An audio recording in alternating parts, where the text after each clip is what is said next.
Ito na mga idol, ito na yung ginawa namin. Yan, mayroon ng bintana. Yan. Okay, yan na mga idol, glass window at saka glass door. Yan. Okay. So, pasukin na doon ang loob. Yan, ito. Papasok tayo sa loob. Ayan, pinturado na ang loob. Yan, ito yung foam nakaharang. Yan guys. Yan. Ito yung maliit namin na kwarto na ginawa. Yan. Pinturado na yan guys, oh. Yan. Yon ang aming ceiling fan. At saka may kasama na rin siya na ilaw. Yan. Yan, ito na siya guys, oh. Okay? Yan na guys. Saka yun ang railing sa itaas. Yan. Ito yung ilalim. Yan. Parang ano siya guys, mini room, no? Mini tiny house ni. Yan. Okay. So yung kama hindi pa namin napasok guys. Yan, ang foam dito. Foam pa lang yan. Yan.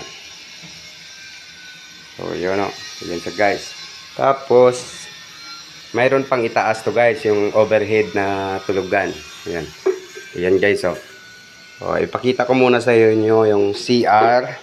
Yan, ito yung CR guys. Ayan, ayan. Oh. Yan ang CR natin guys, oh. Okay. Yan, mayroon ding ano dito, salamin. Yan, mayroong telephone shower. Yan, pinailawan tayo ng aking Miko. Yan. Yan, water faucet. Yan. The faucet is leaking in the bathroom. Okay guys, konting patawa lang yun guys, hindi yun seryoso guys. Yan. So ito yung ano, yung aming CR, comfort room. Okay. Yan. At saka yun ang ilaw guys. Okay, yan ang aking Migo, nagre-retouch na lang ng konti. Yan. Kung sa mga makeup pa guys, nire-retouch kasi merong nagpapawis na, natatanggal yung mga makeup. Okay, akyat naman tayo guys sa bandang taas. Yan. Konting ingat lang tayo sa pag-akyat at may nakalapag na cellphone dito guys, baka maapakan natin. Yan. O yan guys, oh. Yan. Dito, hindi na namin nilagyan ng railing sa ibaba para maluwag siya guys pag pumasok ka ng CR. Yan. Yan guys, umakyat na tayo ha. Yun.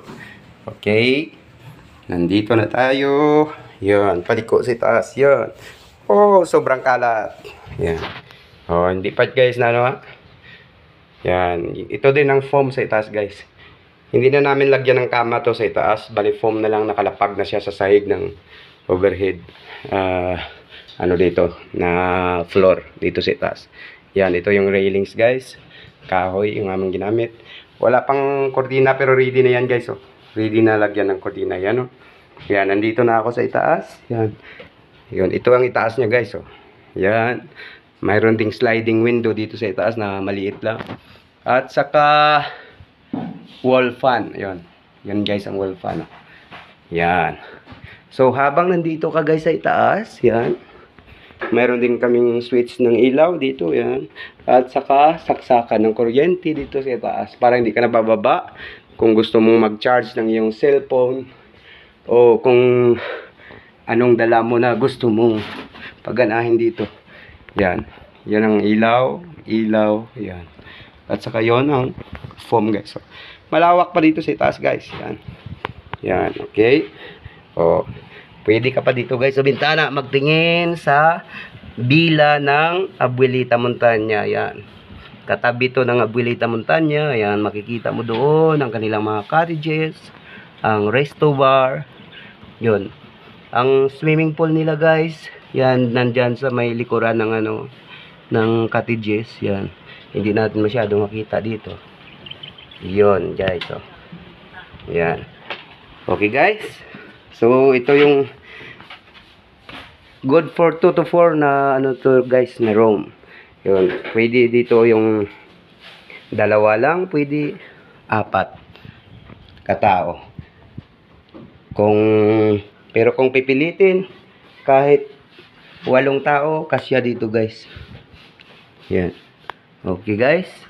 So, yan lang muna dahil busy pa si Migo ko nagre-retouch. Pag naayos na talaga namin guys, nalagay namin yung kama at saka yung foam, nabihisan namin at saka nalagyan namin ng mga kortina, lahat-lahat. I-video ko naman guys at i-share ko sa inyo. Okay guys, sa mga manunood ng aking video na to, maraming salamat na sa inyong lahat. Okay guys, maraming salamat. Hanggang lang muna dito ngayon.